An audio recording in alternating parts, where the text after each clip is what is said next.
जय हिंद दोस्तों। कैसे हैं आप सभी लोग।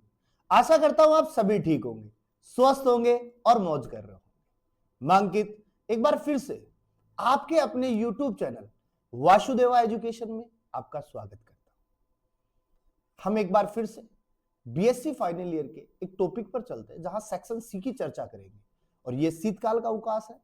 तो इस शीतकाल के अवकाश में उस पूरे सेक्शन सी को हम पढ़ने की कोशिश करेंगे कि पूरा का पूरा कंप्लीट हो जाए, तो फिर हम वापस से रूटीन पे अपने नेक्स्ट टॉपिक पर आ जाएंगे। तो ज्यादा देरी ना करते हुए मैं डायरेक्ट स्क्रीन के ऊपर लेके चलता हूं बेटा, जहां अपना टॉपिक लिखा हुआ है इवोल्यूशन। और बेटा बहुत इंपॉर्टेंट टॉपिक है, यहां से क्वेश्चन बहुत पूछे जाते हैं। तो बेटा एक चीज याद रखो, इवोल्यूशन को हिंदी में हम क्या कहेंगे? उद्विकास।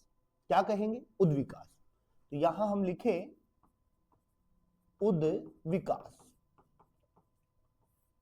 अब देखो बेटा, उद्विकास से अगर हम मतलब बात करें कि कैसे जीवों का विकास हुआ या वातावरण में जो परिवर्तन हुए उनसे जीवों पर क्या प्रभाव पड़ा, इन सब की बात करेंगे। और उद्विकास के बारे में या जीवों का जो उद्विकास हुआ वो हुआ था 19वीं सदी में। कौन सी सदी में हुआ था? 19वीं सदी में हुआ था।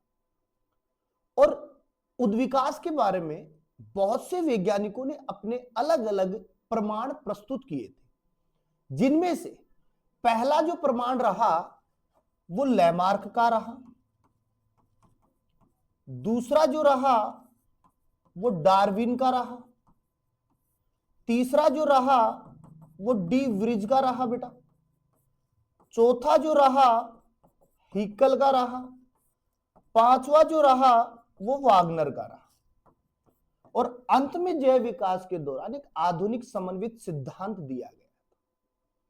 ये सारे सिद्धांत उद्विकास पर थे और अनेक वैज्ञानिकों के द्वारा दिए गए।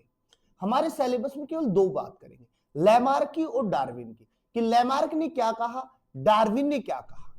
तो ज्यादा देरी ना करते हुए मैं डायरेक्ट टॉपिक की शुरुआत करता हूं, और पहला जो टॉपिक है वो हमारा लैमार्कवाद है। पहला जो टॉपिक है वो रहेगा लैमार्कवाद, और इस लैमार्कवाद को मैं लैमार्किज्म कह सकता हूं। क्या कह सकता हूं? लैमार्किज्म। यानी कि लैमार्क ने जो सिद्धांत दिया, उद्विकास के बारे में जो बात बताई, उसे लैमार्कवाद कहा। और लैमार्कवाद की जो शुरुआत थी, या लैमार्क ने अपना जो सिद्धांत दिया था वो 1809 में दिया था।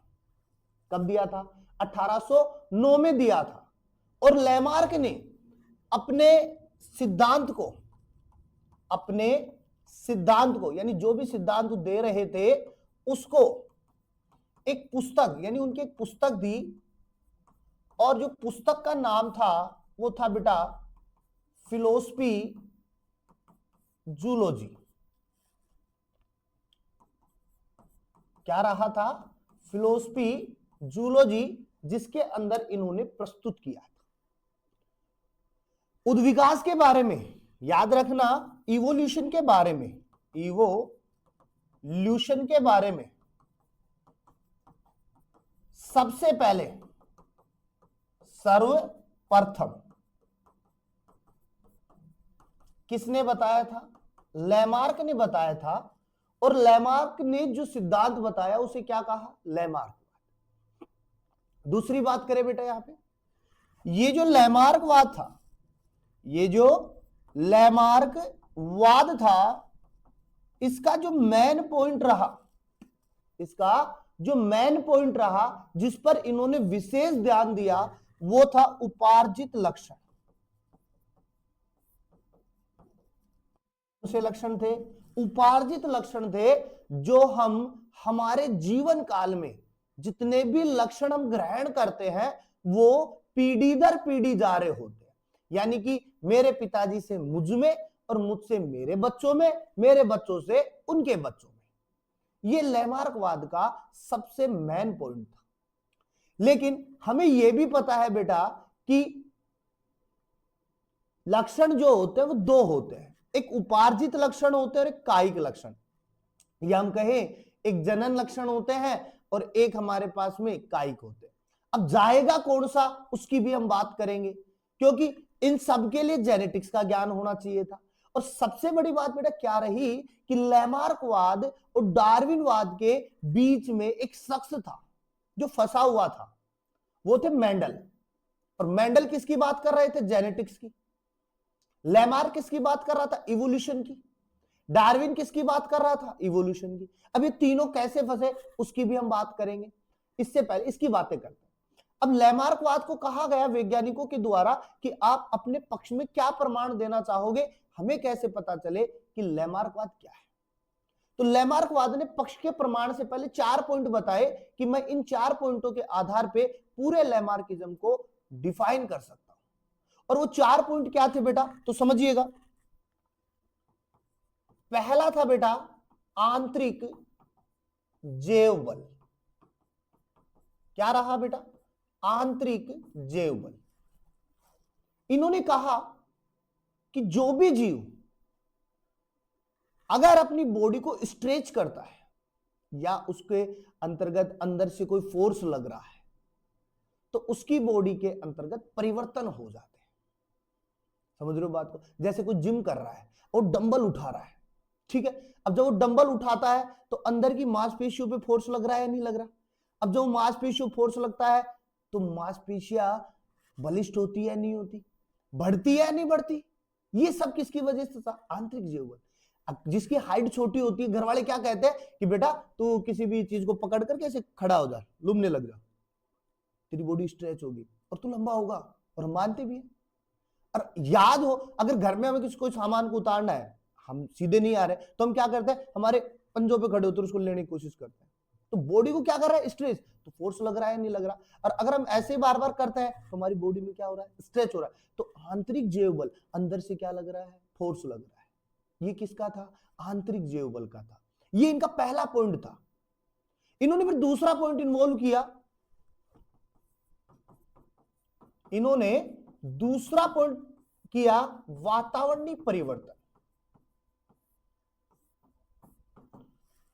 और वातावरणीय परिवर्तनों के लिए इन्होंने क्या कहा कि वातावरण के अंतर्गत कुछ परिवर्तन ऐसे होते हैं, कुछ चेंजेस ऐसे होते हैं जिनसे हमारी बॉडी के अंतर्गत परिवर्तन आ जाते हैं।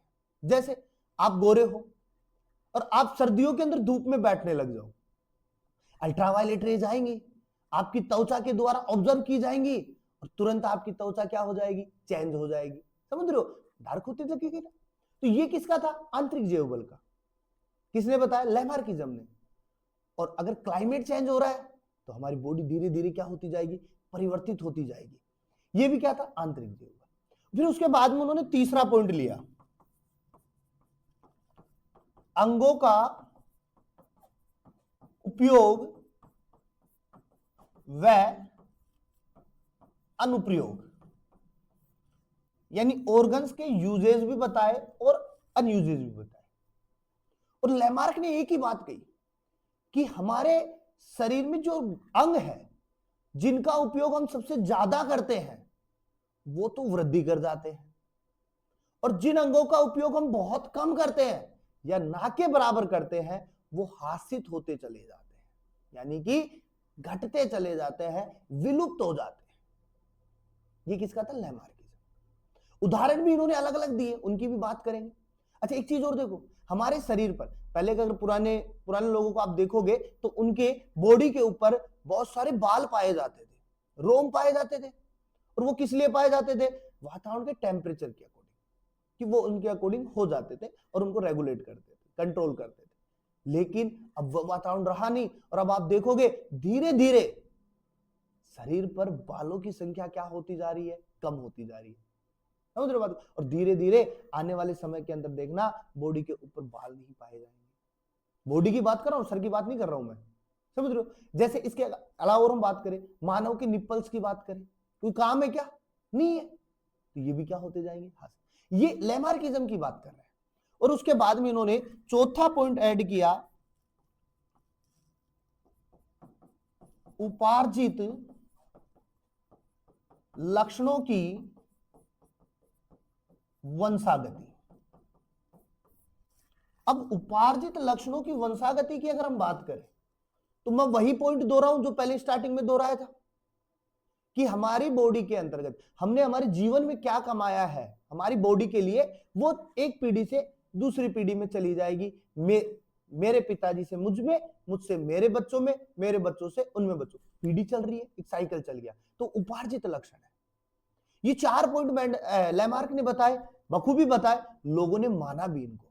तो लोगों ने कहा कि आप इनको बताओ, हमें समझाओ कि कैसे हो सकता है। फॉर एग्जाम्पल के तौर पे तो इन्होंने कुछ प्रमाण दिए अपने लिए। तो अब नेक्स्ट पेज पे चले और देखे लैमार्क वाद के प्रमाण,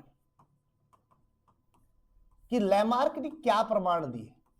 तो बेटा इन्होंने सबसे पहला जो प्रमाण दिया था वो जिराफ का दिया था। सबसे पहले प्रमाण किसका दिया? जिराफ का। इन्होंने क्या कहा कि पहले जो प्रदेश हुआ करते थे वहां के जो पेड़ पौधे थे वो बहुत नीचे हुआ करते थे, और इसलिए जिराफ को कोई मशक्कत नहीं करनी पड़ती थी। तो जिराफ वहां पर आसानी से क्या ले लेता? भोजन कर रहा था। लेकिन धीरे धीरे क्लाइमेट क्या हो गया? चेंज हो गया। अब जैसे ही क्लाइमेट चेंज हुआ ना, पेड़ पौधों की वृद्धि हो गई और पेड़ों की क्या हो गई? लंबाई बढ़ गई। अब जिराफ को भोजन करना, पेड़ लंबे, जिराफ क्या करे? तो जिराफ क्या कर रहा? अपने आगे के पैरों को और अपनी गर्दन को बढ़ा रहा था। अपने आगे के पैरों को और गर्दन को बढ़ा रहा था, और बॉडी के अंदर क्या हो रहा था? स्ट्रेच हो रहा था। और मैंने क्या कहा? अगर कंटिन्यू अगर हम इसी चीज को प्रोसेस में लेते हैं, अगर इसी चीज को हम कंटिन्यू प्रोसेस में लेते हैं तो वो परिवर्तन जरूर दिखाएगी। और ऐसे परिवर्तन कर करके उसकी आगे की गर्दन और पीछ आगे की टांगे जो है वो क्या हो गई? लंबी, और आसानी से वो भोजन लेता गया। और आने वाली जो पीढ़ियां थी उनमें भी सेम लक्षण देखने को मिला। उनकी भी आगे की टांगे लंबी थी और आगे की गर्दन भी क्या थी? लंबी थी। तो ये जिराफ की बात थी। तो जिराफ भी उद्विकास के दौरान समझाया गया। अगर मैं देखो एक बात करूं, मेरे पास एक डायग्राम पड़ा हुआ है, अगर हो तो हम उसकी बात करते नहीं है। ठीक है, बात करेंगे, बाद में इनको शो करके दिखाएंगे आपको कि कैसे जिराफ के अंदर परिवर्तन हुए थे। ये किसकी बात हुई? जिराफ की। उसके बाद में अगर हम बात करें तो हमारे पास में दूसरा उदाहरण इन्होंने दिया घोड़ों का। किसका दिया? घोड़ों का। अच्छा यहां मैं लिख देता हूं, पहले गर्दन छोटी होती थी, ठीक है, आगे के पैर भी क्या थे? छोटे थे, ठीक है। लेकिन उद्विकास के दौरान दोनों लंबे हो गए। ये बात क्लियर टू क्लियर किसको दर्शाएगी? जिराफ के प्रोसेस को, लैमार्कवाद के प्रमाण। तो 1 पॉइंट, 2 पॉइंट और 3 पॉइंट याद। अच्छा घोड़ों की बात करें तो घोड़ों की अगर हम बात करें तो घोड़े पहले यानी उद्विकास से पहले, क्लाइमेट जब नहीं थी तो वो कहां रहते थे? नर्म सतह पर। कहां रहते थे? नर्म सतह पर रहते थे। अब सतह पर रहते थे तो उनको भोजन आसानी से मिल जाता था। और याद रखना, इनमें पहले उंगलियां भी पाई जाती थी। पैरों में क्या पाई जाती थी? उंगलियां पाई जाती थी। पैरों में उंगलियां पाई जाती थी, ठीक है बेटा। लेकिन क्या हुआ? अब नरम सतह और घोड़ा आसानी से भोजन कर रहा था। लेकिन क्लाइमेट चेंज हुआ और वहां पर सूखे मैदान बन गए, और क्लाइमेट पूरा का पूरा चेंज हो गया, जिससे उसको भोजन करने के लिए कोसों दूर जाना पड़ने लग गया। अब जब वो कोसों दूर एक सूखी सतह पर जाता था, नंगे पांव जाता था, चप्पल थोड़ी मिल रही थी उसको, नंगे पांव जा रहा था, और जो वो जा रहा था एक लंबी दूरी याद कर रहा था, तो धीरे धीरे उसके पैरों में परिवर्तन हो गया और उसकी उंगलियां भी गायब हो गई और उंगलियों की जगह किसने ले ली? खुर ने ले ली। टांगे क्या हो गई? बलिष्ठ हो गई। शरीर क्या हो गया? बलिष्ठ हो गया। क्यों? स्ट्रेच हो रही थी बॉडी। बॉडी क्या हो रही थी? स्ट्रेच हो रही थी और वो मेहनत कर रहा था, चला जा रहा था। टांगे लंबी हो गई, खुर में परिवर्तित हो गई। बाद में सेम आगे की जो पीढ़ियां आई वो भी ऐसे ही हो गई। अगर ऐसे ना समझो तो आप समझो कि आप देखो, अगर आपके पास एक कुल्हाड़ी है और आप लकड़ियां काटने जाते हो तो आप देखना, आपकी जो हाथ अभी जो नरम सतह है ना, ये क्या हो जाएगी? ठोस सतह हो जाएगी आपकी। क्यों? आप काम में ले रहे थे इसको। तो घोड़ों की बात हो गई। फिर इन्होंने कहा कि चलो मैं आपको एक उदाहरण और दे देता हूं। इन्होंने बहुत सारे पे बात की और फिर इन्होंने बिल का उदाहरण दिया और बिल के लिए इन्होंने सांप को चूज किया। इन्होंने कहा सांप में पैर पाए जाते हैं, लेकिन जब सांप बार बार बिल में जाता आता था, क्योंकि सांप को बिल में रहना है, और जब सांप बिल में आता जाता था ना तो उसके पैर बहुत दिक्कत करते थे, प्रॉब्लम कर रहे थे। तो उसने क्या किया? बताया कि जब सांप बिल में आ रहा जा रहा था, पैर बड़े दिक्कत कर रहे थे, अनुपयोगी थे उसके लिए, तो वो धीरे धीरे क्या हो गए? विलुप्त हो गए। और आने वाले समय के अंदर पैर भी क्या हो गए? गायब हो गए। उन्होंने बतख का उदाहरण दिया। और उन्होंने कहा कि जलीय जीव जो होते हैं उनको पानी को आगे पीछे करना पड़ता है, पानी को आगे पीछे करना होता है, और इस आगे पीछे के चक्कर में उनके पैरों में एक जाल का निर्माण हो गया। किसका निर्माण हो गया? जाल का निर्माण हो गया। ये बात भी किसने बताई? लैमार्क ने बताई। तो ये सारी की सारी बातें लैमार्कवाद के द्वारा दिए गए जो नियम थे, जो सिद्धांत थे, उनमें पर्टिकुलर फिट हो रही थी। लेकिन बात करें कि अगर कोई अच्छा काम कर रहा है, बेटा ये याद रखना, अगर आप जिंदगी में अच्छा काम कर रहे हो, आप आगे बढ़ रहे हो, तो लोगों को बहुत परेशानी हो जाती है। और जब आप ऊपर चढ़ रहे होते हैं ना, तो लोग तुरंत आपकी पैर को पकड़कर खींचने की कोशिश करते हैं।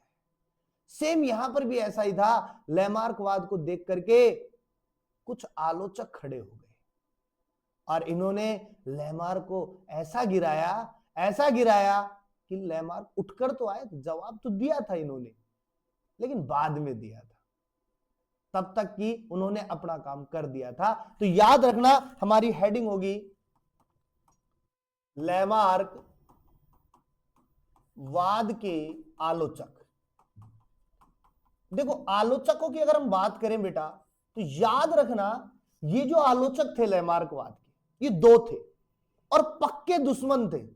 एक बार तो दुश्मन से बचा जा सकता है, लेकिन पक्के दुश्मन से नहीं बचा जा सकता। दोस्तों से बचा जा सकता है, पक्के दोस्तों से नहीं बचा जा सकता। ये कहानी रही है जिंदगी की। अब इसी जिंदगी के अंतर्गत दो वैज्ञानिकों ने बहुत अच्छा रोल अदा किया लैमार्कवाद की लाइफ में, और लैमार्क को पूरा हिला करके रख दिया।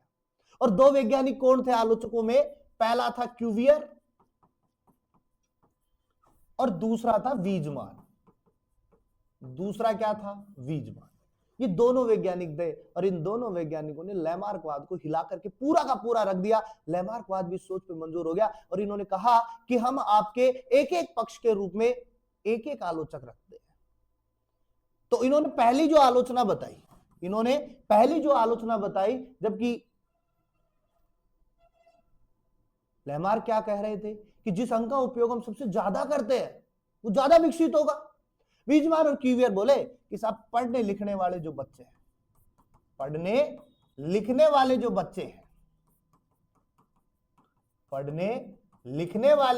हैं आपके, या जो भी है, वो जब ज्यादा पढ़ते हैं तो अपनी आंखों का प्रयोग करते हैं, और जब आंखों का प्रयोग कर रहे हैं, उसको बार बार काम में ले रहे हैं, तो ये तो ज्यादा विकसित होनी चाहिए थी, आंख मोटी हो जानी चाहिए थी। लेकिन यहां तो उल्टा हो रहा है, आंख विकसित नहीं हो रही है, जबकि आंख तो घटती जा रही है और चश्मा लगाने की नौबत आ रही है। जबकि आपके अकॉर्डिंग तो आंख का प्रयोग ज्यादा कर रहे हैं तो आंख मोटी हो जानी चाहिए थी और ज्यादा विकसित हो जानी चाहिए, दूर कब दिखने लगता था। लेकिन हमें क्या लगता है, जब हम धीरे धीरे पढ़ाई करते हैं या लिखाई करते हैं और आंखों का ज्यादा प्रयोग करते हैं तो आंखें क्या हो जाती है, वीक हो जाती है और हमें चश्मे की आवश्यकता पड़ने लग जाती है, लेंसों की आवश्यकता पड़ने लग जाती है देखने के लिए। वैसे आप बच्चे बच्चे ठीक है, बच्चे पढ़ाई लिखाई में आजकल ध्यान नहीं देते, वो मौज मस्ती में ध्यान देते, उनकी आंखें और कहीं चल रही होती है और इतनी विकसित हो जाती है मोबाइलों के अंदर देख देख के टक टक टक टक देख करके ज्यादा विकसित हो, उनको मोटे मोटे लेंसेज लगाने की आवश्यकता पड़ती है। ये किसकी बात थी, लेमार्क। फिर कहा चलो ठीक है हम दूसरा देते हैं। उन्होंने दूसरा दिया और उन्होंने चूहे लिए, उन्होंने लिए चूहे। चूहे की कितनी पीढ़ियां ली, 20 से 22 पीढ़ी। चूहों की क्या काट दी, पूंछ। पूंछ क्या काट दी, पूंछों को काटा, पूंछों को काटा। लेकिन लेकिन किसी भी पीढ़ी में, किसी भी पीढ़ी में कोई परिवर्तन नहीं हुआ, कोई परिवर्तन नहीं हुआ।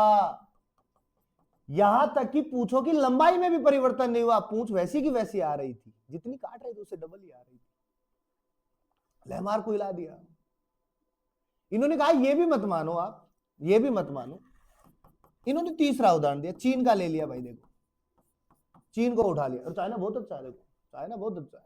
चाइना क्या कर रहा है, देखो चाइना की जो महिलाएं हैं और उनके जो पैर हैं वो सुंदरता के लिए प्रतीक है और वो अपने पैरों को सुंदर रखने के लिए और छोटे रखने के लिए, चाइना की महिलाओं के पैर कैसे होते हैं, छोटे होते हैं और उनके छोटे पैर जो है ना वो सुंदरता के लिए बहुत प्रतीक है। और इसी सुंदरता को बनाए रखने के लिए वो लोहे के जूते पहनते हैं। और जब अपन किसी टाइट चीज को पहनते हैं तो हमारे पैर वहीं रुक जाते, ग्रोथ नहीं कर पाते क्योंकि जगह नहीं मिल रही उनको। तो उन्होंने कहा कि चाइना के अंदर तो ये बहुत सालों से हो रहा है, लेकिन चाइना की महिलाओं को फिर भी जूते पहनने की आवश्यकता, जबकि पीढ़ी दर पीढ़ी तो बदलता रहना चाहिए था, जूते पहनने की आवश्यकता ही नहीं होती। ये बात भी किसने बताई, वीजमान। लेमार्क हिल गया कि यार पीढ़ी दर पीढ़ी लक्षण नहीं जा रहे हैं। फिर तू चौथा आया, पहलवान का लिया इन्होंने पहलवान का लिया और इन्होंने कहा कि एक पहलवान है, एक कुश्ती करने वाला इंसान है जो अपने पूरे जीवन काल के अंदर बढ़िया एक्सरसाइज, बढ़िया डाइट लेकर के पहलवानी सीखता है और पहलवानी करता है, बड़े बड़े मेडल जीत के आता है। लेकिन क्या उसका बेटा बिना मेहनत के पहलवान बन जाएगा क्या, बिना किसी काम के पहलवान बनेगा क्या। यहीं पर आप क्रिकेट को ले सकते हो। महान क्रिकेटर सचिन तेंदुलकर, जिसे क्रिकेट का भगवान कहते हैं, और उन्होंने अपने समय में बहुत सारे रिकॉर्ड बनाए, 100 शतक। उनका बेटा भी क्रिकेट खेलता है, लेकिन क्या उनका बेटा उनका जितना क्रिकेट खेलता है क्या, उनसे अच्छा खेलता है क्या? क्यों बेटा, प्रैक्टिस। अगर प्रैक्टिस करेंगे तो उनसे अच्छा भी खेल पाएंगे, लेकिन प्रैक्टिस नहीं करेंगे तो उनसे अच्छा नहीं खेल पाएंगे। तो इसीलिए पहलवान का बेटा पहलवान नहीं बन सकता, क्रिकेटर का बेटा क्रिकेटर नहीं बन सकता। क्यों? क्योंकि प्रैक्टिस। फिर उन्होंने एक और उदाहरण दिया और इस बार उन्होंने लिया भारतीय महिलाओं का। इसका लिया बेटा, भारतीय महिलाओं का। और देखो इन्होंने सिंपल बातें कही, लेमार्क को बुलाया और कहा बताओ भारतीय महिलाओं में धार्मिक परंपरा के अनुसार नाक और कान छिदवाने की परंपरा है, और ये जो नाक कान थे ये उनकी परदादी भी, फिर दादी, फिर उनकी मां, अब वो खुद, फिर उनके बच्चे सभी छिदवाते हैं। तो नाक कान तो छिदे हुए आने चाहिए थे, क्योंकि आप क्या कह रहे हो, जो जीवन में कमा रहे, जो आपके साथ में हो रहा है वो पीढ़ी दर पीढ़ी जाता रहेगा बेटा। लेमार्क के पास में इसका कोई जवाब नहीं था।